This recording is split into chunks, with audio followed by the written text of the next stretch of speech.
তো এখানে আমাকে অনেকে বলছে দাদা কোন চাকরিটা ভালো এসএসসি জিডিতে। দেখো তুমি যেখানে যাও তোমার টাকার গল্প, তুমি মাস শেষ হবে তুমি বেতন পাবে, এটাই হচ্ছে মেন মুদ্রা কথা। ঠিক আছে, তো তুমি এখানে দেখো যে কোনটাতে ডিউটি কম, পয়সা ঠিকঠাক পাওয়া যায়, ছুটি ঠিকঠাক টাইমে পাওয়া যায়।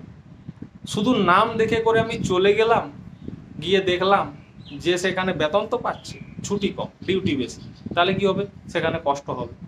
তোমার পাশের বন্ধুটা তখন বারবার বাড়ি যাবে, ডিউটি কম করবে, পয়সাও তোমার সমান পাবে। আর তুমি পয়সাও সমান পাচ্ছ, কিন্তু বাকি দুটো কাজ তোমার কষ্ট হচ্ছে। তখন তুমি বুঝতে পারো জীবনে ভুলটা কোথায় করবে। তাই এটা কমেন্ট করে জানাবে, আগে নিজে বুঝবে কথাটা, তারপর কথা বলবে। এমনিতে অনেকে আছে অনেক কিছু বকে দেয়, ঠিক আছে?